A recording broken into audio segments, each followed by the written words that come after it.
नमस्कार जंटी में स्वागत है आपका। मैं हूं योगेंद्र। आप देख रहे हैं खास खबर। खास खबर में आज का मजमून आपने देखा कि बेरोजगारी हर व्यक्ति के लिए परेशानी का सबब तो है, लेकिन राजनीतिक गलियारा और विधानसभा जैसी जगह के लिए भी ये एक बड़ा मुद्दा बना हुआ है। और अब से नहीं, काफी लंबे समय से बेरोजगारी को लेकर के अक्सर राजनीतिक दलों के मैनिफेस्टो में भी इसका जिक्र किया जाता है, लेकिन बेरोजगारों के हाथ लगता क्या है उसको लेकर चर्चा करेंगे। राजस्थान विधानसभा में भाजपा के ही दिग्गज और वरिष्ठ विधायक घनश्याम तिवारी ने मामला उठाया। उन्होंने पर्ची के जरिए यह मामला उठाया और कहा कि 2.25 लाख तो अकेले बीएड एसटीसी से ही प्रतिवर्ष बेरोजगार हो रहे हैं। सरकार दावा कर रही है कि 15 लाख लोगों को हम कुछ दिन में हमारा आंकड़ा पूरा हो जाएगा। वो जानना चाह रहे थे कि ये आंकड़ा कहां से और कैसे सरकार ने मैनेज किया है। गृह मंत्री गुलाब चंद कटारिया ने इसका बयान भी दिया। उन्होंने गिन करके बताया कि 9 लाख लोग जो युवा हैं उन्होंने स्किल्ड किया है, जो रोजगार के अवसर मिले हैं, और 3 लाख को हमने सरकारी नौकरियां दी हैं। और 2018 दिसंबर तक ये आंकड़ा 15 लाख को क्रॉस कर जाएगा। चले इसी को लेकर के हम चर्चा करेंगे। आपने पूरा मजमून हमारा सुना। दीपक भाकर जी हमारे साथ हैं, भाजपा के नेता, और राजस्थान प्रदेश कांग्रेस की सेक्रेटरी संगीता गर्ग जी हमारे साथ हैं। उपेन्द्र यादव जी जो बेरोजगारों के लिए लंबे समय से संघर्ष कर रहे हैं वो भी हमारे साथ हैं। उपेन्द्र जी, आपसे मैं जानना चाहूंगा कि आप लोगों के मुद्दे को लेकर के काफी गर्मा गर्मी देखी गई है विधानसभा में, और यह मुद्दा मुझे लगता है कि केवल सियासी गलियारों का नहीं है, ये आम गली मोहल्ले और गलियारों में भी काफी एक आक्रोश या भीड़ जो पढ़कर के स्टूडेंट्स निकल रहे हैं वो एक सैलाब की तरह दिखता है। आखिर सरकार भी इसमें कर क्या सकती है? एक सरकार की अपनी एक लिमिटेशन है। मुख्यमंत्री कह चुकी है कि सरकारी नौकरियां महज ये नहीं हो सकती कि हर व्यक्ति को उपलब्ध करा सके, हम अवसर उपलब्ध करा रहे हैं। सबसे पहले तो मैं भारतीय जनता पार्टी के जो मीडिया के माध्यम से देख रहे हैं, चाहे मुख्यमंत्री देख रहे हो चाहे गृह मंत्री देख रहे हो, उनको कहना चाहूंगा झूठ बोलना छोड़िए। आप कह रहे हो 3 लाख, जबकि आपने जो 1 वर्ष का वो बनाया जैसन, उसमें कहा कि हमने 1 लाख नौकरियां दी है, तो 2 लाख का अंतर कहां से आ गया? अभी दिसंबर में बनाया था। तो ये झूठ क्यों बोलते हैं, क्यों गुमराह करते हैं बेरोजगारों को? दूसरी बात, राजस्थान के बेरोजगार ये नहीं कह रहे कि हमें 15 लाख नौकरियां दीजिए, हम ये कह रहे हैं कि भर्तियां 5 लाख ही दीजिए, लेकिन साफ सुथरी होनी चाहिए। आज 2013 की 61,800 भर्तियां लंबित हैं, वो उनको पूरा नहीं कर पा रहे। आज सपने दिखा रहे बेरोजगारों को केवल वोट लेने के रूप में यूज किया जाए। दूसरी बात, भर्तियां निकालते हैं। अभी आपने देखा होगा विधानसभा में 12 पदों पर एक वैकेंसी निकली और उसमें भाजपा ने अपने एमएलए ने अपने बेटों को लगा दिया। तो आखिरकार बेरोजगारों के साथ कब तक खुटारघाट चलता रहेगा? जब वहां आवाज उठाते मुकदमे दर्ज किए जाते, लाठीचार्ज किया जाते। आज की ताजा घटना है नेहरू गार्डन में, आज हम प्रेस कॉन्फ्रेंस करने वाले थे, प्रेस वार्ता करने वाले थे, सैकड़ों की संख्या में बेरोजगार इकट्ठे हुए और वहां पुलिस के द्वारा हमें भगा दिया गया, वो भी सरकार की इशारों पे भगाया गया। तो आखिरकार बेरोजगार जाए तो कहां जाए? लेकिन राजस्थान के बेरोजगार ने अब की बार इस जो उपचुनावों में पहले ही सरकार को चेतावनी दे दी थी। 2 अक्टूबर से पटेल मैदान अजमेर से हमने सभा की, फिर अजमेर में की, अलवर में की, सब जगह सभा करके हमने कहा था यदि हमारी मांगे नहीं मानी तो उपचुनाव तीनों जगह युवा आपका सुपड़ा साफ करेंगे, और जिसका परिणाम अभी है, तीनों जगह सुपड़ा साफ करना पड़ा। ये तो ट्रेलर है। यदि अभी भी सरकार ने हमारी मांगे नहीं मानी, बेरोजगारों की लंबित भर्तियां पूरी नहीं की, नई भर्तियां नहीं निकाली, तो 2018 में पूरी फिल्म रिलीज करेंगे। चलिए उपेन्द्र जी, एक छोटा सा सवाल मेरा आपसे यहां पे है कि सरकार हमारे यहाँ पूर्ववर्ती जो सरकार कांग्रेस की रही, बीजेपी, उससे पहले बीजेपी, फिर कांग्रेस, इस तरह से कुछ वर्षों से चलता रहा। 1998 से यही खेल चलता आ रहा है। तो विकल्प के रूप में कोई ऐसा दल या सरकार आपको दिखाई दे रही है कि हाँ बिल्कुल हमारी आवाज वहां तक सुनी जाती है? देखो, पहले बेरोजगार एक फुटबॉल बन के रह गए थे, लेकिन जैसे ही बेरोजगारों का हमारा संगठन बना, लगातार हम संघर्ष करें। आज कांग्रेस को हमारा समर्थन लेना पड़ा, हमने समर्थन दिया। और कांग्रेस आज ही सुबह सचिन पायलट जी से हम मिले थे, हमने वादा याद दिलाया कि आप लोगों ने उपचुनाव में समर्थन लिया था, इसी शर्त पर लिया था आप सड़कों पर उतरेंगे। उन्होंने कहा हम सड़कों पर उतरेंगे और हमारी सरकार आएगी तो बेरोजगारों के साथ मिलकर समस्याओं का निवारण करेंगे। रही बात भाजपा की, जो उन्होंने कह रहे कि जनसभाएं की, जनसंवाद किया, आज एक भी बेरोजगार से मुख्यमंत्री ने जनसंवाद नहीं की, बातचीत तक नहीं की, मुकदमे तक वापस नहीं लिए। तो आखिरकार बेरोजगार जाएंगे तो कहां जाएंगे? रही बात अभी वर्तमान में, जैसे कांग्रेस ने हमें वादा किया था, आज याद दिला दिया, यदि कांग्रेस सड़कों पर उतर के बेरोजगारों की आवाज उठाती है, मांगे उठाती है, तो हम उनका साथ देने की पुनः सोचेंगे, अन्यथा हम कांग्रेस के विरोध में भी आएंगे। हम किसी पार्टी विशेष से मतलब नहीं रखते, हम उसी से मतलब रखते हैं जो बेरोजगारों की आवाज उठाए, बेरोजगार की रोजगार निकाले, बेरोजगार की मांगे पूरी करें, हम उसके साथ। जी संगीता जी, बेरोजगारी एक बड़ा मुद्दा हर अभिभावक के लिए, हर यूथ के लिए। आप हम सब दो हाथ कर रहे हैं इससे, लेकिन ये समस्या हल हो नहीं रही। बात यह है कि कोई राजनीतिक मुद्दा नहीं है, ये मुद्दा यह है कि इसका सॉल्यूशन किस तरह से हो, कैसे हो। क्योंकि देखिए आज सपने सब्जबाग हम जो देखते हैं सपनों के, वो पूरे हो नहीं पाते हैं, पूरे नहीं हो पाते हैं। उन अभिभावकों की, यूथ की बहुत सारे ऐसे केसेस हैं कि पेरेंट्स से बड़ी अपनी गाड़ी कमाई का पैसा लगा करके बच्चे को पढ़ाते हैं। उनसे उम्मीद भी होती है कि बुढ़ापे का सहारा बनेगा, अच्छी एजुकेशन लेकर के कोई बढ़िया नौकरी करे। कोटा में जो केसेस हुए हैं, साल भर में ही कितने बच्चों ने सुसाइड किया, बड़ा वो भी एक कारण है कि बच्चों पे किस तरह से इतना प्रेशर पड़ रहा है। तो एक सॉल्यूशन के रूप में देख सकते हैं कि महज जैसे एक राजनीतिक मुद्दा ही बनाकर के बीच में, जैसे कह रहे हैं हमें फुटबॉल बना करके रखे हुए हैं। देखिए योगेंद्र जी, भारतीय जनता पार्टी की कथनी और करनी में फर्क है। अगर हम ये कहें कि भारतीय जनता पार्टी झूठी, फरेबी और धोखेबाज और जुमलेबाज सरकार है तो अतिशयोक्ति नहीं होगी, क्योंकि हम राज्य सरकार की बात करें तो इन्होंने मैनिफेस्टो में वादा किया कि हम 15 लाख रोजगार 5 वर्ष में देंगे, लेकिन हुआ क्या? उपेंद्र जी खुद अपनी पीड़ा बयान कर रहे हैं। और ऐसे ही केंद्र सरकार की बात करें तो उन्होंने कहा कि 2 करोड़ रोजगार, यानी कि 5 वर्ष में 10 करोड़ रोजगार हम देंगे। और आज हम उनकी बात करें तो अमित शाह जी और मोदी जी कहते हैं युवाओं को कि बेरोजगार युवा पकोड़े तले। तो इस तरह की शर्मनाक बातें ये करते हैं कि युवाओं पर किस तरीके से कुठाराघात, उनकी भावनाओं से खिलवाड़ किया जाता है, ये आप स्वयं देख रहे हैं। और मैं मीडिया के माध्यम से और एक चीज बताना चाहूंगी कि स्टेट की जो हमारे यहाँ की मुख्यमंत्री हैं, जब युवा उनसे रोजगार मांगने जाता है ना, तो मुख्यमंत्री जी उनको लफंगा कहकर संबोधित करती हैं, और युवा ने उसका परिणाम दिया और उपचुनाव में कांग्रेस को तीनों जगह पर सीट जितवाई। क्यों? वो यही कह रहे हैं, वो यही कह रहे हैं। संगीता जी, आपको चलिए इस बात का एहसास है, यही याद दिलाने सचिन पायलट साहब के पास में गए थे कि देखिए हमने हमारा वादा पूरा किया है, आप लोग भी अपने वादे पर रहिए, आप हमारे संघर्ष में सहयोग करिए, और कांग्रेस की सरकार अगर भविष्य में बनती है तो आप लोगों को भी इसी नजरिए से काम करना होगा जो आप वादा कर रहे हैं। बिल्कुल निश्चित रूप से योगेंद्र जी, कांग्रेस ने ना कभी किसी से झूठे वादे किए ना दावे किए हैं। अगर कांग्रेस अपने मैनिफेस्टो में कोई भी बात अगर डालती है तो निश्चित रूप से उनको पूरा किया जाएगा, पहली बात। दूसरी बात कि आप वादे ऐसे करिए ना जो आप पूरा कर सके। और उपेंद्र जी, आप तो शायद मुझे आप कह रहे थे कि 1 लाख नहीं, जब अमित शाह जी यहाँ आए थे तो मुख्यमंत्री जी कह रही थी 10 लाख लोगों को हमने रोजगार दे दिया, 10 लाख लोगों को हमने नौकरी दे दी, और अमित शाह जी कह रहे थे 26 लाख लोगों को हमने नौकरियां दे दी। तो इनको खुद को ही नहीं पता कि हमने कितनी नौकरियां दे दी। तो बात यह अमित शाह देखिए, अमित शाह केवल राजस्थान को कोट नहीं कर रहे थे, उन्होंने यूपीएससी की जो वैकेंसीज और उनको लेकर के 26 लाख का जिक्र किया था। योगेंद्र जी, मैं आपकी बात मान लेती हूँ, लेकिन आप मुझे ये बता दीजिए, हाँ, लेकिन 2 करोड़ का आंकड़ा जो था, जो प्रतिवर्ष रोजगार देने का वादा किया था, आज आप उस बजट में उठाकर देखिए, बजट में ये कहा गया कि हम 70 लाख लोगों को। संगीता जी, मैं बीच में एक सवाल पूछना चाहूंगा। संगीता जी, चलो बीजेपी ने नहीं किया तो आपका फर्ज था सड़कों पे उतरना, क्या आज तक आप सड़कों पे क्यों नहीं उतरे?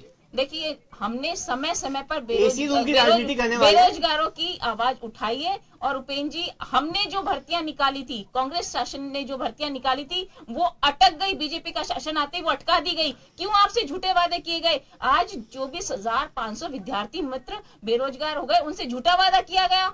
क्यों भाजपा ने झूठा वादा किया? जबकि 12 से 14 विद्यार्थी मित्र आत्महत्या कर चुके। वन रक्षक भर्ती निकालते हैं लेकिन उन भर्तियों को अटका दिया जाता है। यानी कि आप सिर्फ वन रक्षक भर्ती निकाली, आपने लोगों से पैसा ले लिया, फीस के मतलब आप अप्लाई करेंगे तो फीस का पैसा आपने ले लिया और फिर वो भर्ती कैंसिल कर दी जाती है। तो ये सरकार किसी भी तरीके से ना युवाओं के साथ है, और युवाओं को भ्रमित करने का काम 2013-14 में किया, जिसके माध्यम से युवा भ्रमित हुआ। और ये सरकार सत्ता में बैठी, लेकिन सत्ता पर काबिज होते युवाओं के साथ सिर्फ और सिर्फ चले आप दोनों ने जो सवाल भी खड़े किए हैं, कुछ अपनी बात कही है, दीपक भाकर साहब उसका जवाब देंगे।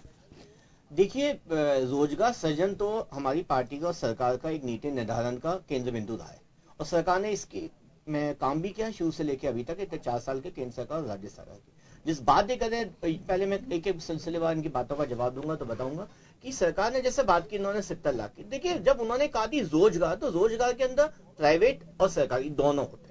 उन दोनों के अंदर होता है जो उद्यमिता जो होती है वो भी उसी का हिस्सा होती है। केंद्र सरकार की योजना थी कौशल विकास और उद्यमिता कार्यक्रम, उसका यह था कि स्वरोजगार, एक स्वरोजगार को भी आप रोजगार से जोड़िए। जो व्यक्ति अपने घर का, लोगों का, परिवार का जीवन यापन कर सकता है, उसको भी तो कोई रोजगार मिल रहा है, तो उसको भी इस कैटेगरी में आप डालिए। ये मत सोचिए कि जो भी यूपीएससी आरपीएससी द्वारा जो भी वैकेंसी निकाली गई है, क्या वही सिर्फ रोजगार का साधन होगी? तो रोजगार के अंदर कई तरह की वेराइटीज होती है, सबका हम सम्मिलित करेंगे तो इतना आता है। एक बात तो प्रधानमंत्री जी ने स्पष्ट वर्ष की पहले की भी 70 लाख। जिस बात की अगर मेरे मित्र कहते हैं तो मैं ध्यान देना चाहता हूं कि उन्होंने कहा था कि 70 लाख तो अकेले ईपीएफ अकाउंट खुले, और ईपीएफ अकाउंट उसी व्यक्ति का खुलता है जिसके पास कोई रोजगार होता है। कोई व्यर्थ में और फालतू में ईपीएफ अकाउंट खोल के नहीं करेगा। तो प्रधानमंत्री ने कहा था कि 70 लाख ईपीएफ अकाउंट खोलते हैं तो वो अपने आप में इस बात का सूचक है कि रोजगार दिए गए तभी ईपीएफ अकाउंट खुला है। क्योंकि उन्होंने कहा था अभी तक ऐसा कोई पैरामीटर डेवलप नहीं हुआ जिसके कारण आप ये कह सके कि हाँ 50 लाख या 1 लाख या 10 लाख या 2 लाख रोजगार सृजित किए गए। तो कुल मिलाकर जब इन सबका एक सामूहिक आंकड़ा होता है तो वो मिला करके केंद्र के अंदर 2 करोड़ के आसपास, और अभी हमारी सरकार के अंदर कुछ 1 महीने बचे, हम 15 लाख का आंकड़ा बाकर जी आपको स्वीकारना होगा आपकी सरकार विफल हो चुकी है, बेरोजगार को रोजगार देने में विफल हो चुकी है। अगर आपके बिल्कुल बोले। तो सरकार की जो नीति थी वो इसी हिसाब से थी कि लोगों के अंदर रोजगार के अवसर बढ़ाया जाए, और इस मामले में हमारी सरकार बहुत हद तक सफल भी रही है। और जिस बात को लेकर के बार बार कोट किया जा रहा प्रधानमंत्री के शब्दों को या अमित शाह जी के शब्दों को, तो उनका ये कहना था कि देखिए कोई भी काम छोटा नहीं है। उनका उद्देश्य आप उसके मर्म में जाइए, उसकी गहराई में जाइए। उनके स्टेटमेंट में तो आएगा कि कोई भी कार्य छोटा नहीं है। कोई भी कार्य जो भी करता व्यक्ति, अगर उससे घर का उसका परिवार चलता है, अगर उसके बच्चों को रोटी मिलती है, उसके परिवार का अगर जीवन यापन चलता है, तो वो एक रोजगार का अवसर होता है। तो उनका उद्देश्य ये था। उनके आप देखिए उन शब्दों की गहराई में जाना चाहिए। उसको बात को मजाक बना करके एक कुछ आप उसको उछाल देना, मुझे लगता है कि सरासर अन्याय होगा, और हमारी पार्टी के साथ आप गलत सही कह रहे हैं। मुझे लगता है कि आपको एक और बात बताऊं, नेताओं का मजाक बिल्कुल उड़ाना भी नहीं चाहिए एक दूसरे को। और जहां तक कई शहर ऐसे हैं, जो नेता जनता का मजाक है, एक शहर ऐसा है जिसके अंदर एक कचौड़ी वाला हाईएस्ट इनकम टैक्स पे ही है। कल्पना कर सकते हैं आप इस बात की? क्योंकि कई जगह देखो खाद्य फूड आजकल फूड पार्क बन रहे हैं हर जगह। क्यों बन रहा है? टेक्नो पार्क बन रहे, क्यों बन रहा है? क्योंकि वो भी आज के जमाने में जीवन यापन का हिस्सा है। किसी जमाने में बीकानेर की भुजिया थी, कोई उसको पूछता नहीं था। आज वो हमारे यहाँ के मुझे लगता है हाईएस्ट ग्रॉस इनकम पे। तो बाकर जी आप कहना चाह रहे हैं रोजगार का सृजन है, रोजगार सृजित किया, आप ये कहना चाह रहे हो? नहीं सुनिए, मेरी बात पूरी होने दीजिए। यानी कि वो फैक्ट्री अगर लगाई, मैं उसकी बात करूं, फैक्ट्री लगाई, उसमें कितने लोगों को रोजगार मिल रहा है। दूसरी बात है जिस मैं बात करूं रोजगार में जो कौशल प्रशिक्षण, अब आप आते हैं उसमें 2 चीजें बड़ी मुख्य आज के जमाने में देखी गई है, accounting and retail management. Retail management के अंदर आप बताओ, अगर 67 और 75 दिन का कोर्स करने के बाद अगर हम इसके अंदर जाते हैं तो लोगों को रोजगार के अवसर ज्यादा मिलते हैं। और इस बात के हमारे पास कई उदाहरण आप चाहेंगे तो मैं आपको डॉक्यूमेंट्स के साथ पेश कर सकता हूं कि एक लड़की है, अगर उसे 75 दिन का वो रिटेल मैनेजमेंट का कोर्स करके किसी दुकान में लगती है तो वो एक रोजगार का अवसर उसको मिलता है। ये बहुत बड़ी बात है। दूसरी बात, हमने शिक्षा पे ध्यान दिया। शिक्षा के अंदर रोजगार परक शिक्षा की बात करते हैं। हम जब भी बात करते हैं शिक्षा गुणवत्ता के साथ साथ अगर रोजगार परक शिक्षा भी दी जाए तो मुझे लगता है उसका ज्यादा उपयोग होगा, ताकि अशिक्षित बेरोजगारों की संख्या पे कमी ला सके, जो आगे बढ़ रही। जैसा कि आपने बताया कि एक पियोन की पोस्ट के लिए, जहां के जिसके लिए 5वीं या 10वीं की शिक्षा अनिवार्य थी, उसके लिए अगर पोस्ट ग्रेजुएट और पीएचडी, मैंने ये बताया एमएलए का बेटा लग गया। इस बात की गंभीरता पे भाजपा के एमएलए का बेटा लग गया, ये बता रहा हूँ। चाहे एमएलए हो, वो एक आम आदमी भी 8वीं पास था वो, क्या सिर्फ एमएलए का बेटा लगा? इसलिए लगा, ऐसा नहीं लगा, अभी लगा। एजुकेशन क्या थी आप नहीं, जिस चीज की ग्रेजुएशन ही 5 में, ग्रेजुएशन लोग फेल हो रहे हैं, जिस चीज की पात्रता ही और वो पास हो जाता है तो आपकी किस तरीके से कि पियोन के लिए क्यों कर, मजबूरी है उसकी, मजबूरी है। पिछले इतने वर्षों से जो ये चीजें इकट्ठी होती चली गई तो एंड में जाकर के एक बबूल फूट जाता था। तो वो एक गलत बात है। हमें कोशिश ये करनी चाहिए कि आने वाले समय में हम लोगों को संगठित असंगठित मजदूर क्षेत्र में भी आगे बढ़ाएं, लोगों को ऐसी रोजगार दें, रोजगार परक शिक्षा दें। आने वाले समय में लोगों को ये दिया जाए कि चलिए, मेरा आप दोनों राजनीतिक दलों के जो सहयोगी बैठे, मैं उनसे जानना चाहूंगा, क्या वास्तव में बेरोजगारी जो है, इसे एक हमें एक दूसरे की चीज को समझना होगा कि हाँ देखिए जितना अवसर है वही उपलब्ध करा सकते हैं। क्या इसे राजनीतिक मुद्दा बनाया जाना चाहिए? जब आपको वोट का फायदा लेना है तब तो इसे राजनीतिक मुद्दा बनाया जाता है, और जैसे ही कुछ देनदारी बनती है तो उसमें बड़े ही तरीके से देखना पड़ता है कि ऐसा संभव नहीं हो सकता। हमें इस पे गंभीरता से विचार करना होगा, सामने वाले को भी समझना होगा। तो ये सपने दिखा करके उनके साथ जो खिलवाड़ होती है, मैं दोनों ही राजनीतिक दलों के लिए कह रहा हूं, ऐसी पोजीशन क्या वास्तव में हकीकत से रूबरू या तो बेरोजगारों को कराना चाहिए, या आप उनको रास्ते बताने चाहिए, या फिर इसे राजनीतिक मुद्दा नहीं बनाया जाना चाहिए?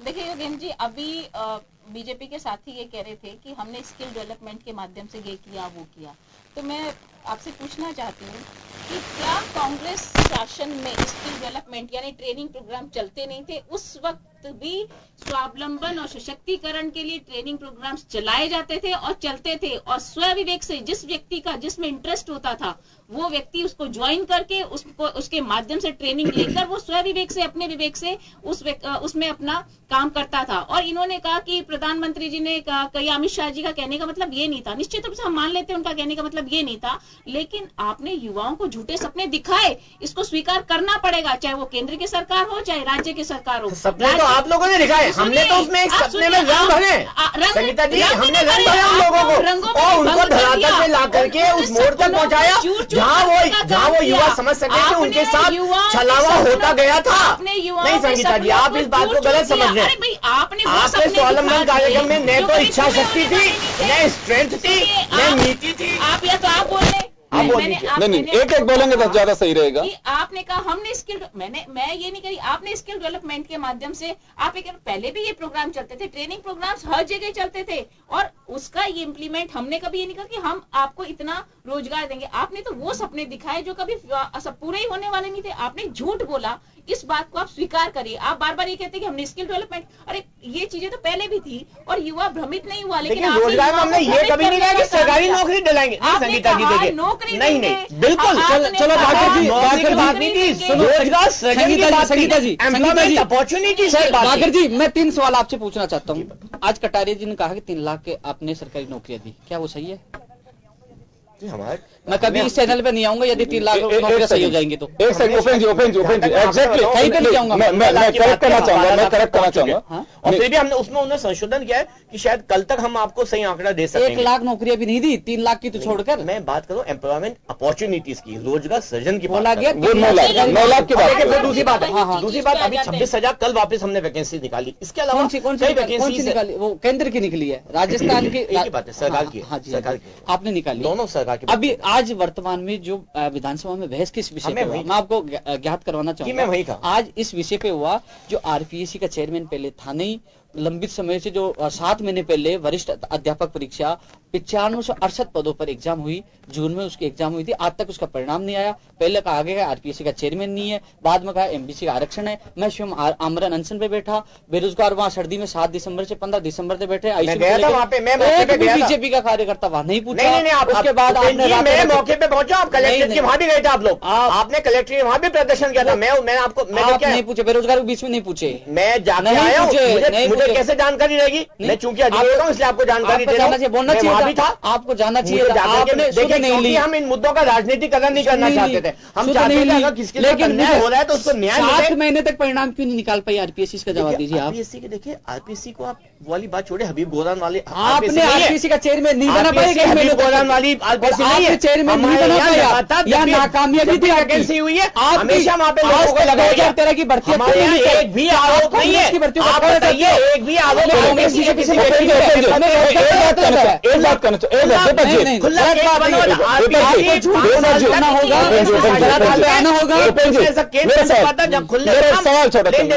दीपक जी, छोटा सा सवाल है। चलिए, वो लेन देन का काम और बिल्कुल नहीं होना चाहिए था, किसी भावनाओं के साथ इस तरह का खिलवाड़ नहीं करना चाहिए। यहाँ छोटा सा सवाल मेरा लेकिन इतना सा है आपसे कि इतने कम पीरियड के लिए आरपीएससी का चेयरमैन बना करके किसी को पुरस्कृत किया जा रहा है। 3 महीने के लिए आप आरपीएससी के चेयरमैन बना रहे हो, क्या पहले से कोई एक्सरसाइज नहीं थी? फिर आप दोबारा चेंज कर रहे हैं, उसका भी कोई टाइम पीरियड ज्यादा नहीं है। तो ये मुझे लगता है कि देखिए, आपको नहीं लगता है कि एक टेम्पररी फेज के लिए आप लगा रहे हो? आपके पास में समय है, मुझे लगता है कि स्किल्ड आप लोगों ने इतने लोगों को किया, तो स्किल को आप लोगों ने भी पहचाना होगा कि आरपीएससी का चेयरमैन तो कम से कम एक पर्टिकुलर टाइम पीरियड की सर वो है। मैंने उनकी योग्यता पे सवाल खड़ा नहीं किया, मैं उनके टाइम पीरियड की बात कर रहा हूं कि उनको 3 महीने के लिए आपने लगा दिया, 3 महीने के दरमियान वो निकल भी गए, फिर नया आरपीएससी चेयरमैन आपने बना दिया। तो एक समय सीमा जो है, मुझे लगता है कि वो काम कितना कर पाते हैं उसमें। देखिए, आरपीएससी के अंदर चेयरमैन ये बात मानी जाती है कि जो मुखिया होता है उसके उसी के निर्देश के अंदर बाकी काम होते हैं। लेकिन आप देखिए, जब भी वो नहीं था, बाकी जो आरपीएससी का सबसे महत्वपूर्ण काम होता है कैलेंडर तैयार होना, जैसे उपेंद्र भाई को ज्यादा पता होगा इस मामले पे। तो कैलेंडर तैयार हो जाना, उसके हिसाब से काम होता है, वो तो एक सतत प्रक्रिया है जो चलती रहती है और उस कैलेंडर को फॉलो किया जाता है। आरपीएससी और यूपीएससी में एक ही पैटर्न फॉलो किया जाता है। जहां तक सदस्यों की बात है, सदस्य भी पूरे होते हैं। आप बताइए, इनके समय में कांग्रेस के शासनकाल में कितने सदस्य की रहते थे और क्या उनका क्या बिंदु रहता था जिनके कारण उनको मिलता था, क्या क्वालिफिकेशन रहती थी। आज आप हमारा उनका क्वालिफिकेशन उठा के देखिए, सदस्यों को, चेयरमैन का, आपको लगेगा कि एक बहुत ही वरिष्ठ व्यक्ति को और जो उस व्यक्ति के लिए एकदम सही व्यक्ति है उसका चुनाव किया जाता है, उसको वहां पे दिया जाता है। और कभी भी आप बताइए पिछले 4 साल में क्या एक भी शिकायत कभी किसी करप्शन की आरपीएससी से आई?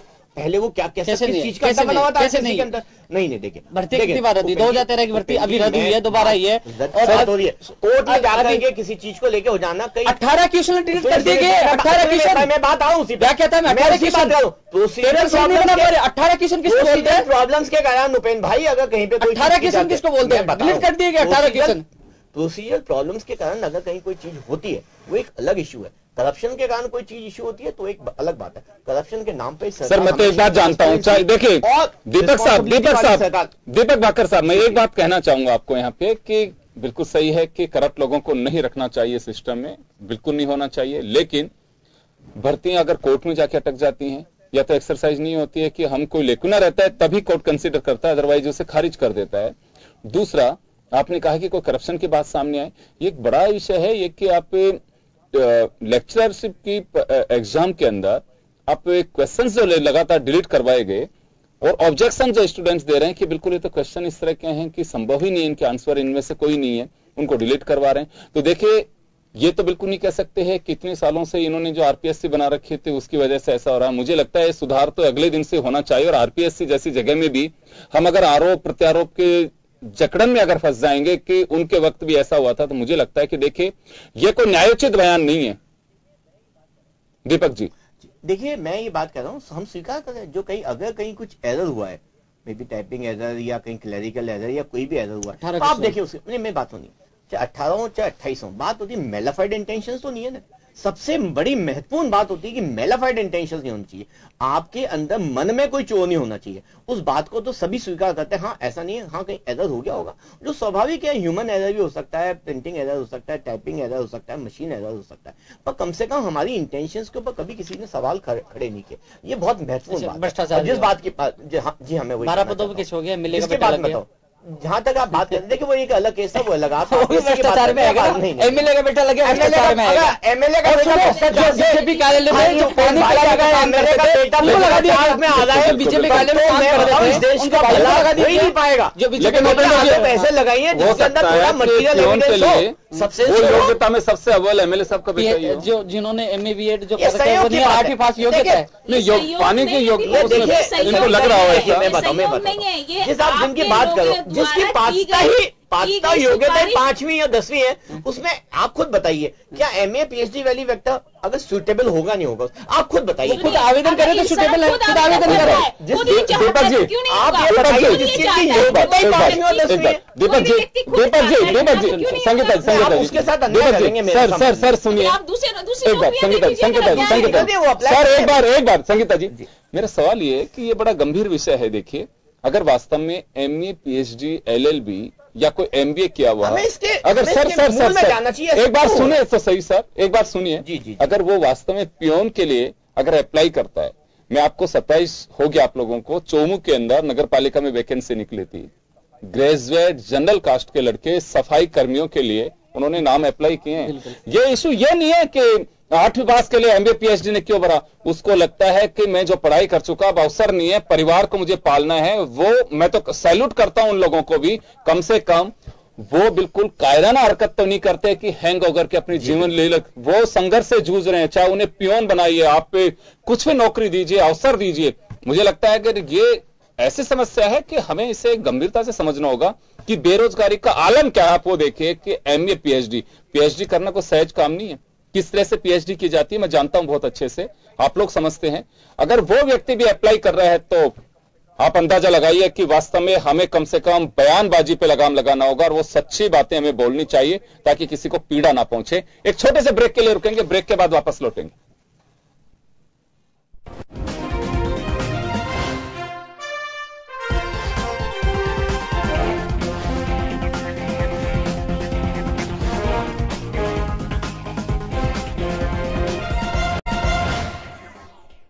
एक बार फिर आपका स्वागत है। आप देख रहे हैं खास खबर। बात कर रहे हैं बेरोजगारों से जुड़े मुद्दा। विधानसभा की आवाज बना उन बेरोजगारी। घनश्याम तिवारी भाजपा नेता, उन्होंने इस मुद्दे को उठाया। पर्ची से शून्यकाल के दौरान उनकी पर्ची निकली। उन्होंने पार्टी की सरकार को उन्होंने कटघरे में खड़ा किया कि बेरोजगारों को गुमराह किया जा रहा है, उनको सही आंकड़े नहीं बताए जा रहे हैं।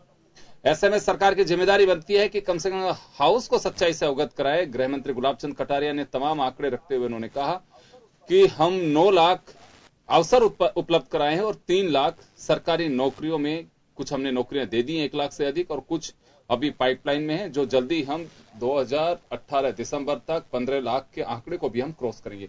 उन्होंने सेना की जो भर्तियां हुई हैं गवर्नमेंट ऑफ इंडिया के जरिए राजस्थान को क्या मिला उनको भी उन्होंने गिनाया है कि सेना में जो भर्तियां हुई हैं वो भी इसमें है।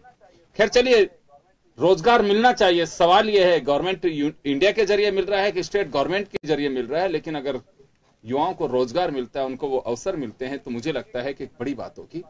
उपेंद्र जी, मैं एक बात जानना चाहूंगा कि यह बात सही है कि सरकारों के पास में वो नौकरियां नहीं है, क्योंकि गवर्नमेंट ऑफ इंडिया हाल ही में एक सर्कुलर जारी हुआ है, हम लोगों ने भी चलाया उस खबर को, जिसमें कहा गया है कि 5 साल से अगर कोई रिक्त पद पड़े हैं तो आप उन्हें हटा दीजिए। मेरे ख्याल में वो भी काफी बड़ी संख्या में जो पद हैं उनको लैप्स कर देंगे।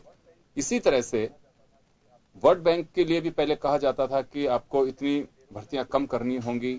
खैर चलिए, बेरोजगारी जिस तरह से बढ़ रही है, पॉपुलेशन जिस तरह से बढ़ रही है, अवसर तो एक लिमिटेड है कि इतने पद हैं तो इतने पद रहेंगे, हालांकि वो भी वैकेंट है। ये सबसे बड़ी दुर्भाग्यपूर्ण बात है। अब रास्ते क्या निकाले जाने चाहिए ताकि बेरोजगार भी ठगा हुआ महसूस नहीं करे और सरकार को भी लगे हाँ मेरी ड्यूटी है। क्योंकि आज हो क्या रहा है कि सरकारें लंबे लंबे दावे करती हैं जब अपोजिशन में होते हैं आप लोग। आप चुनाव के दरमियान जब मैनिफेस्टो जारी करने का वक्त होता है तो आप बहुत लंबे लंबे कि हम ये भी दे देंगे, ये भी दे देंगे, लेकिन जब उस कुर्सी पे बैठते हैं तो मुझे लगता है कि आपकी सोच वो बोनी दिखाई देती है कि आप उस दिशा में सोच नहीं पा रहे हैं। लेकिन मुझे लगता है कि वो सोच बोनी नहीं होती है, आपकी अपनी एक मजबूरी होती है, लिमिटेशंस होती हैं कि आप उससे बाहर नहीं जा सकते।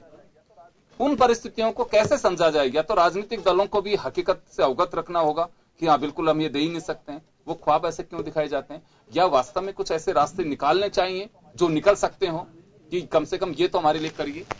देखिए योगेंद्र जी, मैं आपको एक चीज तो पहले बताना चाहूंगा कि राजस्थान की जो लड़ाई है लगातार हम 6 साल से कर रहे हैं, कांग्रेस में भी की और उससे भाजपा सरकार में कर रहे हैं।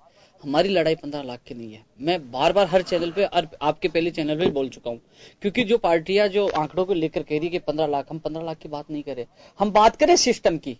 आज 60,000 से ज्यादा भर्तियां लंबित है। आज बेरोजगार आत्महत्याएं कर रही है। और मैं भाकर साहब जी को एक बात पूछना चाहूंगा कि भाकर साहब जी, आपकी सरकार आने के बाद आप सिंगल एक भर्ती बता दीजिए कोर्ट में नहीं गई, सिंगल एक भी भर्ती बता। हर भर्ती कोर्ट में क्यों जा रही है? सिस्टम फेलियर है, सरकार फेलियर है, कारण क्या है? एक भी भर्ती सिंगल बता दीजिए। मुझे पूरे आंकड़े याद है, हर भर्ती मुझे याद है। टीचर्स इतनी निकली, एक भी नहीं, क्या बात मैं लोगों ने ज्वाइन भी कर लिया। मैं राजस्थान की कौन सी भर्ती, कौन सी भर्ती प्रोफेसर की जितनी वैकेंसी निकली सबने क्या? तो देखिए आप ये हवा में बात है। हाँ नहीं, मैं प्रयोगशाला से गई, पटवारी गई, फर्स्ट ग्रेड गई, सेकंड ग्रेड गई, रीट गई, कौन सी ग्राम सेवक गई, कौन सी भर्ती गई बताइए? क्यों जा रही है भर्तियां कोर्ट में, क्यों जा रही है? कारण आपने कभी सोचा, आपने आपके बेरोजगार ने क्यों विश्वास किया? इसलिए किया कि कांग्रेस सरकार ने भर्तियां कोर्ट में गई तो आपने विश्वास किया। लेकिन आप लोगों ने बेरोजगारों को लूटने का काम किया है, लूटने का काम किया है। लूटने का मतलब एक ही व्यक्ति 500 रुपए देते हैं लगभग। अभी राजस्थान पुलिस में 20 लाख बेरोजगारों ने फॉर्म भरा है। कोई भी वैकेंसी आती है लाखों लोग फॉर्म भरते हैं, केवल लूटा जाता है उनसे फीस के रूप में। कई भर्तियां रद्द कर दी जाती है। जेल फ्रेरी का आज तक नाम नहीं है, उसको रद्द किया। सरकार कभी नहीं चाहती नीति साहब नहीं है, नीति साहब ने, नीति साहब होती तो बेरोजगारों से बात करती, आज तक बात क्यों नहीं की? आज तक 300 ज्यादा बेरोजगारों के मुकदमे दर्ज है। जब वसुंधरा सरकार थी नहीं थी, जब कांग्रेस सरकार थी, वसुंधरा राजे ने कहा आप तो ऐसा बात कर रहे हैं जैसे आप 6 साल से कर रहे हैं। हमारी सरकार तो 4 साल हुआ है या 2 साल पहले के इनके द्वारा आपने विश्वास किया ना, हम शंकर सिंह जी आपने विश्वास किया। आप ये बताइए, अगर कोई गलत कानून हाथ में लेता है तो उसके ऊपर कार्रवाई होती है, अगर नहीं होती है, अगर कोई नहीं करेगा गलत काम तो उसमें नहीं करेगा। आप तो ऐसे बता रहे हैं जैसे कि शासन का दुरुपयोग किया गया। और जिस बताइए कई, मैं तो आपको इतनी नौकरी गिना चुका हूं जो अभी तक कोर्ट में नहीं गई। सेकंड ग्रेड कोर्ट में क्या, सेकंड ग्रेड के अभी तक ज्वाइनिंग के लिए 7 महीने से, अब कोर्ट में गई क्या? अब कोर्ट में गई, सब भर्तियां कोर्ट में अटक चुकी है, निकल चुकी है कोर्ट से। 2013 की भर्ती की बात कर रहे हैं, रीट की। मुझे भी उस बात की जानकारी है। क्या आप ये बताइए 2013 की जो रीट की बात थी, जो बात सर रीट 2016 में आई थी, 13 में रीट नहीं आई थी, 13 में भी आई थी, 13 नहीं आई रीट, तो आपने की है 13 में नहीं थी। नहीं जो क्या थी, आरपीएस एलडीसी थी, पंचायत एलडीसी। रीट तो 2016 में पहले आयोजन करवाई है हमने, 7 फरवरी 2016 को पहली करवाई है, मुझे आगे याद है। 2014 के अंदर हमारी मुख्यमंत्री ने कहा था कि हम उसको देखेंगे, याद करें आप? किस चीज के लिए कहा था? मुख्यमंत्री ने जब रीट की जो बात हुई थी, जब हमारी सुधार संकल्प यात्रा हुई थी, उस समय उसने आरटीएड खत्म करने का वादा किया था, आज तक खत्म नहीं हुआ। उन्होंने विद्यार्थी मित्रों को रोजगार देने का वादा किया तो नहीं दिया। 26 लोगों ने आत्महत्या किए, 26 लोगों ने आत्महत्या किए।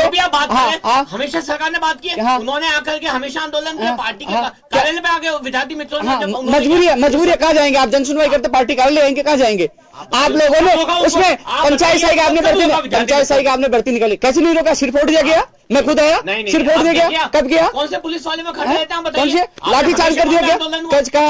सिर फोड़ दिया गया, जेल में डाले गए। आज 300 लोगों को मुकदमे कैसे दर्ज हो गए? नहीं, बिल्कुल गलत है, बिल्कुल गलत है, बिल्कुल मजबूरी होती है। मैं उपेंद्र जी आपसे सवाल, जब भी आप दीपक जी वहां जाके कानून हाथ में, वहां जाके बिल्कुल गलत है। दीपक जी, उपेंद्र जी से मेरा एक सवाल है। देखिए, ये तो बात सही है कि बहुत सारे लेखना जैसे छोड़े जाते हैं। मुझे लगता है कि इसमें बचाव की बात नहीं है दीपक जी। वास्तव में जो जिम्मेदार अधिकारी है, अगर उसकी गलती की वजह से अगर मामले कोर्ट में जा रहे हैं तो उसे पनिश करना चाहिए कि ऐसा जब मालूम था कि ये सब चीजें होंगी, नियम कायदों का ख्याल क्यों नहीं रखा गया? बात ये बहस का विषय नहीं है कि आप बचाव करें या संगीता जी की सरकार हो ये बचाव करें। इश्यू ये है कि वास्तव में अगर किसी के स्तर पे लापरवाही रही है जिसकी वजह से खामियाजा अगर लाखों स्टूडेंट को, हजारों स्टूडेंट्स को अगर भुगतना पड़ रहा है, तो बिल्कुल वो इस बात के लिए जिम्मेदार है और उससे पनिशमेंट मिलना चाहिए। बिल्कुल, ये कोई ये नहीं है कि आप उसमें बचाव करें। एक बात कर सर मैं नियत की बात की, मैं सर ये जो दीपक जी आपने बीमारी को पकड़ा नहीं, कार्रवाई की नहीं किसी अधिकारी के खिलाफ। सर मैं सवाल ये नहीं खड़ा कर रहा, मैं देखिए सरकार की नियत में मैं तो फिर आप लोगों से कहना चाहूंगा जो मैं अक्सर कहता हूँ। सर एक बात आप सुनेंगे क्या? मैं अक्सर ये बात कहता हूं कि आप लोग पिछले हम कुछ वर्षों से देख रहे हैं, विधानसभा में भी, पार्लियामेंट में भी, पार्टियों के लीडर्स को भी, हम स्पोक्स पर्सन को भी सुन रहे हैं। एक ऐसी स्थिति बन गई, सरकारी कारिंदे की गलती को भी आप लोग ये मान के चलते हैं कि हमारे घर का कोई बच्चा है जिसपे उंगली उठ रही है, आप उसको देखने तो दीजिए। इसी हाउस का मेरे को बहुत अच्छे से ख्याल है कि आपका शिक्षा मंत्री घनश्याम तिवारी थे। संस्कृत शिक्षा के एक निदेशक की गलती की वजह से हाउस में गलत चीज सर्कुलेट होकर चली गई। उन्होंने हाउस में आए, मालूम था कि डॉक्टर सीपी जोशी, जुबैर खान, माहिर आजाद, संयम लोढ़ा आते ही घेरेंगे। जैसे ही सीपी जोशी खड़े हुए उन्होंने कह दिया कि आपकी मंशा को मैं समझ गया, उनको सस्पेंड कर दिया गया।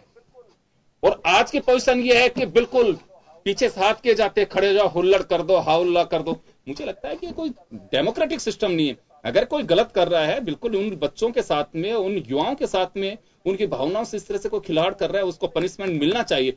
कितने लोग हैं जिनसे ये पूछा गया कि किसकी गलती की वजह से ये सब चीजें हो रही हैं? एक ध्यान है दीपक जी आपको, मुझे एक व्यक्ति बता दीजिए कि हाँ रिट पिटीशन जो गई हैं इस व्यक्ति की गलती के कारण गई है, कोर्ट में जवाब नहीं दे पाते हैं ठीक से। अगली तारीख, अगली तारीख, अगली तारीख। अरे भाई तैयारी है आपकी, आपने अगर सही किया है, फेयर काम किया है, अब जवाब दीजिए अदालत के अंदर जाकर के। कोर्ट को कोई मजा नहीं आता है कि युवाओं के मामलों को लंबित करके रखे। वो बहुत जल्दी से इसका डिस्पोजल करना चाहते हैं, लेकिन आपके यहां से कभी क्या चीजें पूरी नहीं मिल पाती है, कभी कोई जवाब नहीं दिया जाता, कभी कोई जवाब नहीं दिया जाता है। मुझे लगता है कि कम से कम ये डिस्पोजल तो सरकार के स्तर पर होना चाहिए। देखिए योगेंद्र जी, कोर्ट को आप कभी गुमराह नहीं कर सकते। नहीं करना चाहिए बिल्कुल। देखो, तो न्यायालय को आप कभी भी गुमराह नहीं कर सकते। आप उनको अगर लेते हैं तो कोर्ट आपके ऊपर फाइन भी लगा देता है। जहां कोर्ट को आपकी नीयत पे शक हो जाता है, उन्हें लगता है कि सिर्फ गुमराह किया जा रहा है, सिर्फ समय वेस्ट किया जा रहा है, तो कोर्ट उस पर लगा भी देता है। और इसी में बताऊं, इसके एक बात है जो पेन जी अगर नहीं बताना चाहते कि कई बार कोर्ट में केस इतना लंबा खिंच जाता है कि लोग ओवर एज हो जाते हैं। तो इस बात को सरकार ने संज्ञान में लेते हुए पिछली बार ही मेरे ख्याल से पिछले महीने ही उन्होंने उसकी एज बढ़ा देते हैं। हम इसीलिए बढ़ा दी जाती है कि कई बार कोर्ट में लंबित मामलों के कारण अगर कई नौकरियां अटक जाती हैं और लोग ओवर एज हो जाते हैं तो उसको भी उसका संज्ञान लिया जाता है, उसमें दे देते हैं। दूसरी बात है, मैं बताऊं जिस बात का इन्होंने शायद उल्लेख नहीं किया बार, आरक्षण एक इतना बड़ा विषय था गुजर आरक्षण को लेकर के, हमारी कई नौकरियां उसके कारण अटक गई और लोगों ने रिट लगा दी। आप बताइए क्या वो सरकार द्वारा प्रायोजित थे? क्या सरकारी नुमाइंदे थे जिन्होंने जाके कोर्ट में रिट लगाई? तो कई बार ऐसे मामले आ जाते हैं और कोर्ट को उसमें मटीरियल एविडेंस दिखता है, तभी कोर्ट उसमें स्टे दे देता है या सुनवाई ले लेता है। अगर एविडेंस नहीं होगा, सब्सटेंस नहीं होगा, तो कोर्ट उसको एक्सेप्ट ही नहीं करेगा। तो कई बार इन चीजों के अंदर ऐसी बातें रह जाती है। और जो आपने बात कहा, मैं उससे बात से सहमत हूं, रिस्पॉन्सिबिलिटी फिक्स होनी चाहिए।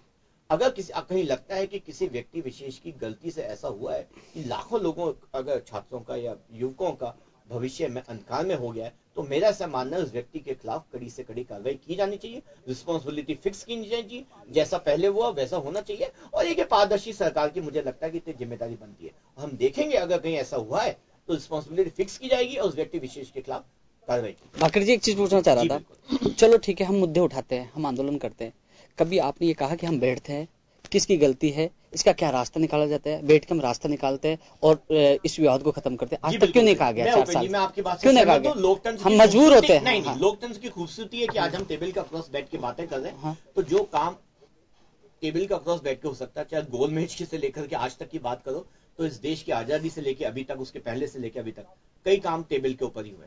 तो जो काम बातों से हो जाती है, आपस में चर्चा से हो जाती है, उसके लिए गोलियों की आवश्यकता नहीं करनी चाहिए। नहीं, ये तो मैं कह रहा हूँ, ये तो मैं कह रहा हूँ, करनी चाहिए ना, ये तो कह रहा हूँ करनी चाहिए।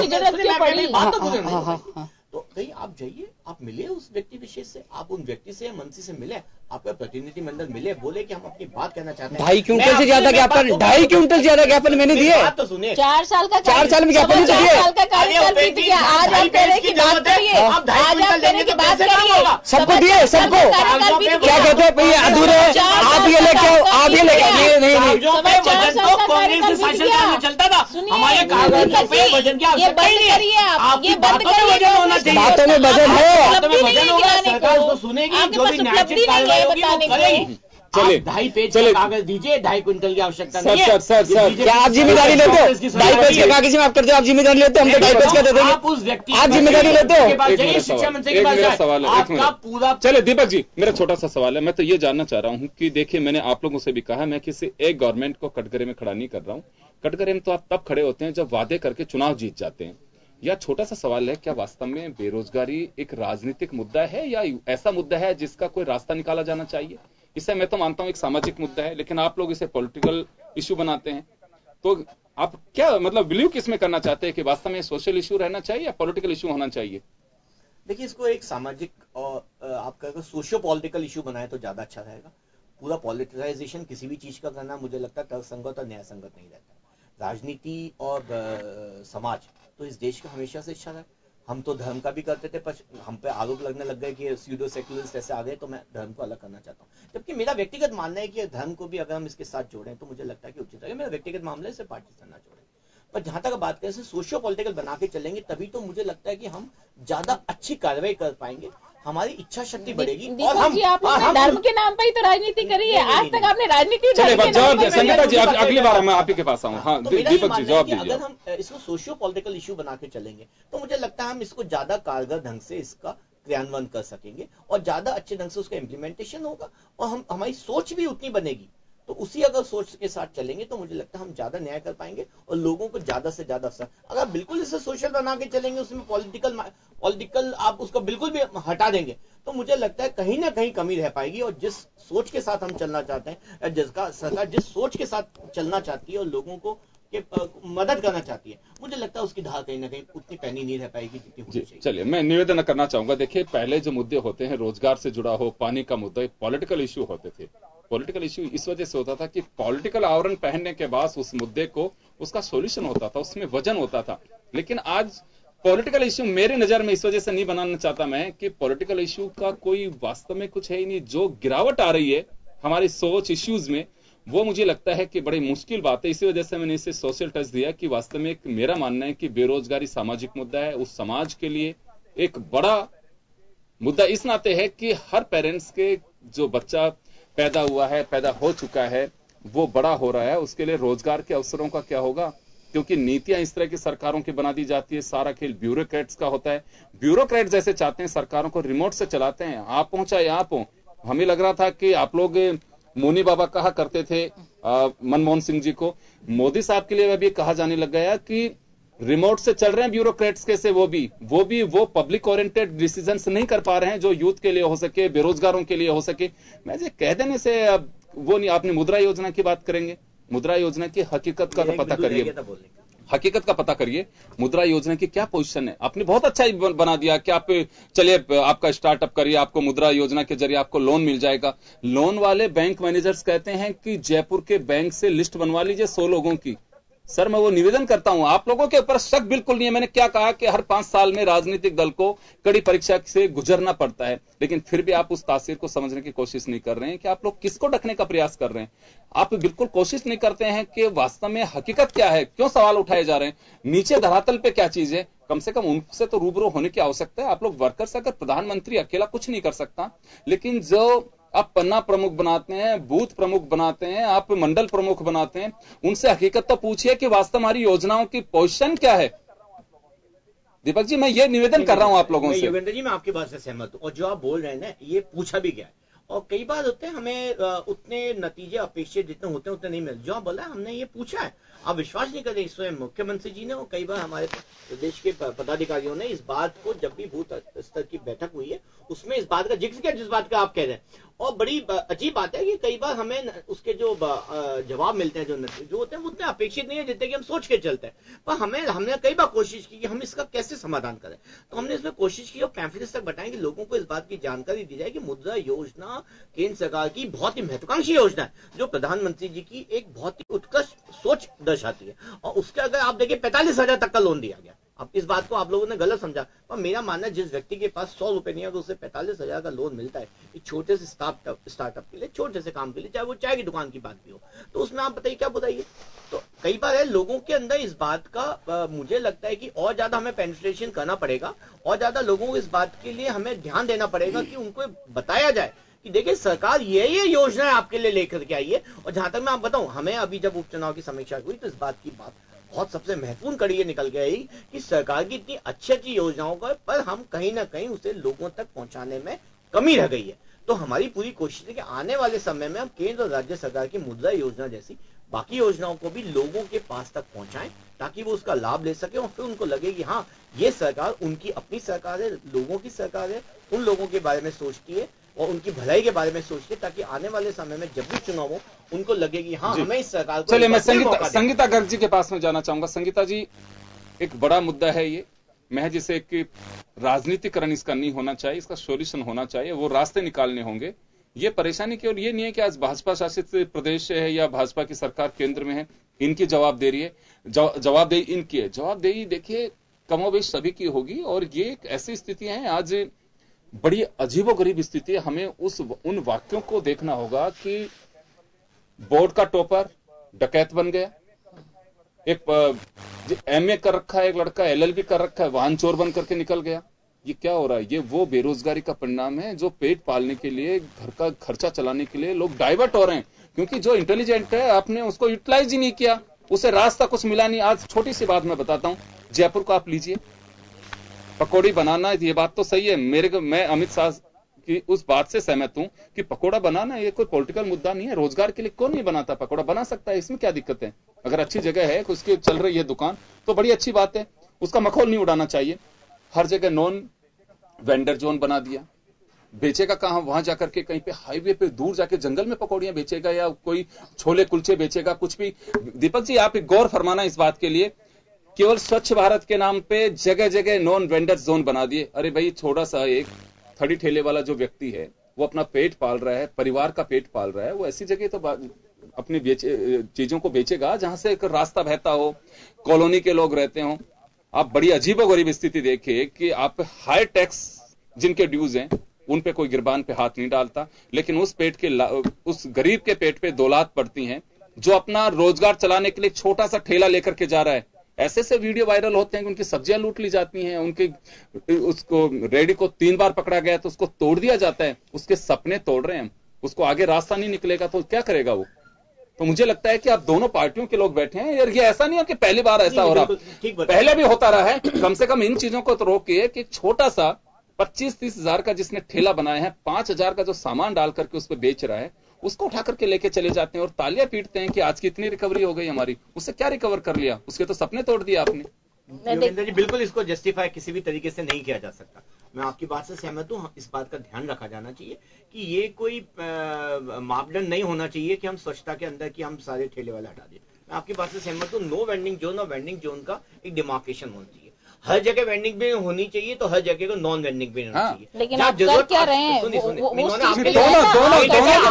दोनों के पोजीशन है ये। नहीं, हमारे समय में कोई नहीं हुआ। हमारे समय में वहाँ पे चौगान स्टेडियम में उनको कियोस्क बना के दी गई थी। देखिए, हमारे चौगान कियोस्क बना के दी गई थी। नॉन वेंडिंग जोन है तो वेंडिंग जोन भी है, ये इस बात को ध्यान दीजिए। आप इनके हमने वेंडिंग जोन भी डिमार्केट किए तो नॉन वेंडिंग भी डिमार्केट किए। देखिए, मुझे तो ऐसा लगता है कि हमारे पास में कोई प्लानिंग नहीं है। ऐसा नहीं है कि कॉलोनीज में 5-5 ठेलों की आप जगह नहीं बना सकते कि भाई 5 से ज्यादा नहीं लगेंगे। आप तय कर लीजिए, उन लोगों के साथ में बैठिए, आप यहां पे इस चीज के ठेले इतने लगा सकते हैं, इससे ज्यादा बिल्कुल नहीं लगने चाहिए, बिल्कुल नहीं होना चाहिए, डिस्टर्ब नहीं होना चाहिए। लेकिन आप पूरे के पूरे जहां पर वीआईपीज रहते हैं, बड़े बड़े बंगले जिनके 1000-1000 वर्ग गज के, वहां नॉन वेंडिंग जोन, छोटी कहीं पे अगर किसी के हैं तो वहां कुछ भी कर लीजिए। मुझे लगता है कि दोहरा मापदंड बहुत ही मुश्किल है और हम समाज में वो खाई पैदा करने की कोशिश कर रहे हैं कि छोटे व्यापारी या छोटा सा जो ठेले पे अपना गुजारा कर रहा है, वर्षों से उसके परिवार के कितने लोगों के सपने उस ठेले से जुड़े हुए हैं, हम उसको ध्वस्त करके वो काम आप खारिज नहीं कर रहे हैं कि चले कल ये यहाँ पे लगाएगा नहीं तो हमारे लिए भी कोई मुश्किल नहीं होगी। नहीं, आप उसको मुश्किल में डाल रहे हैं, आप उस समाज को भी मुश्किल में डाल रहे हैं। अगर उसको पता नहीं क्या रास्ता सूझेगा और कौन से हथकंडे अपनाना शुरू करेगा। मुझे लगता है कि जो रोजगार कर रहा है उसे थोड़ा सा पनपाने की कोशिश करनी चाहिए। और दूसरी बात, संगीता जी देखिए, आपके भी मुख्यमंत्री अशोक गहलोत साहब अक्सर कहा करते थे कि आप गांधीवादी तरीके से काम करिए, आप काम ज्यादा करेंगे हमें महसूस होगा कि काम ज्यादा क्यों कर रहे हैं, हमें लगेगा कि आंदोलन की राह पे हैं। लेकिन उपेंद्र यादव आपके वक्त में भी इन्होंने किया, 2 साल आपके वक्त में भी इन्होंने आंदोलन किया। मुझे नहीं लगता कि कभी काली पट्टी बांधने से काम चल गया हो या कभी 2 घंटे काम करने से या दिन भर भूखा रहने से किसी नेता ने आकर के सुनाओ। ये जब मीटिंग्स करते हैं, बेरोजगार हैं, कहां बैठेंगे ये लोग? कहीं पे जाकर के लॉन में बैठेंगे, कहीं पे जाकर के अपनी मीटिंग्स करेंगे, वो भी सरकार की बर्दाश्त नहीं है। देखिए योगेंद्र जी, कांग्रेस पार्टी की मंशा थी, सोच थी कि हर व्यक्ति को रोजगार मिले और उसी की तरह एक मनरेगा योजना चालू की गई कि गांव का व्यक्ति गांव में ही रहे, क्योंकि देश की आत्मा गांव में बसती है, तो वो लोग गांव में रहें और वहां पे उनको रोजगार मिले, वहां से वो पलायन नहीं करे, पहली बात। लेकिन भारतीय जनता पार्टी की दिशा, दशा और मंशा तीनों अवचेतन हो चुकी हैं और इनमें चेतना नहीं है। अगर चेतना होती या इच्छा शक्ति होती तो ये युवाओं को इस तरीके से भ्रमित नहीं करते कि भर्तियां तो निकालते और भर्तियों के माध्यम से। चले, इन्होंने तो भ्रमित किया, आप लोग तो ये वादा कर सकते हैं इन लोगों से कि हमारी सरकार आएगी तो आपके सहारे। संसद में साफ कहा था मनरेगा के लिए कि हम जानते हैं आने वाली सदियां इस बात को याद करेंगी और हमने बजट बढ़ाया। बोले मनरेगा पे प्रश्न चिन्ह लगाया था, आपने बंद कर देंगे हम ये। चलो, आपको खुशी होनी चाहिए, आपकी योजनाओं को बढ़ा रहे हैं। योजना कोई आपने कहा था गलत है, प्रधानमंत्री संसद में कहा था गलत है, लेकिन फिर मैं बजट बढ़ा रहा हूँ। आपकी वो मजबूरी थी, कोई मजबूरी नहीं थी। वो आने वाली सदियां इस बात को याद रखेंगे कि किस प्रकार से सरकारी पैसे की लूट का एक तरीका उन्होंने निकाला था। सुनिए, आपने कोई काम नहीं किया। मैं आपको जो कह रही थी कि भाई आपकी दिशा, दशा और मंशा तीनों अवचेतन है। अगर चेतना होती या इच्छा शक्ति होती तो देश चलो मैं आप दोनों लेकिन उन भर्तियों को आपने कोर्ट में अटका दिया। दूसरी बात, आप ऐसे बोल रहे संगीता जी जैसे सरकार ने जाकर के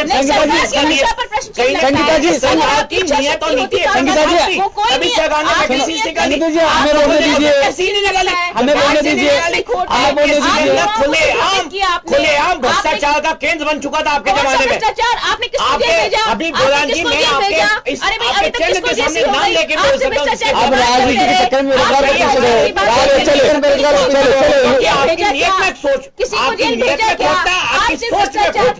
आप लोगों ने घोटाले में सब बरी हो गए। चले चले चले चले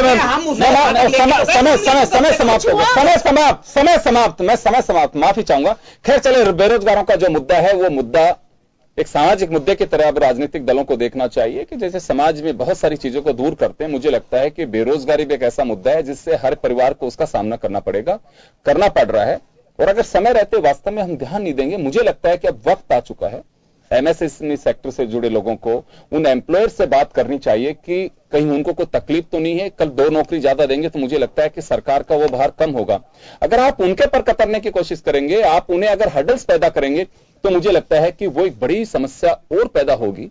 आप लोग एक स्मूथली करिए सिस्टम को, और जो जिनके कंधों पे जिम्मेदारी है, ब्यूरोक्रेट्स हैं या कोई भी सरकारी कारिंदे हैं, आप उनकी जिम्मेदारी फिक्स करिए। अगर कहीं कोई सिस्टम में कमी रह रही है, कोई खामी रह रही है जिसकी वजह से सरकार को नीचा देखना पड़े या कोई परेशानी को सामना करना पड़े, उसकी जिम्मेदारी के साथ में उसे घर भी भेजा जाना चाहिए। कम से कम एक पोस्ट तो एक नकारे व्यक्ति के जाने से खाली होगी, जिसकी वजह से कितने लोगों को समस्या का सामना करना पड़ रहा है। मुझे लगता है कि सरकारों को भी वो कदम उठाने पड़ेंगे जिसकी वजह से खुद को बैकफुट पे आना पड़ता है। चले, बहुत बहुत शुक्रिया आप सभी का, और खास खबर में बस इतना ही। दीजिए इजाजत, नमस्कार।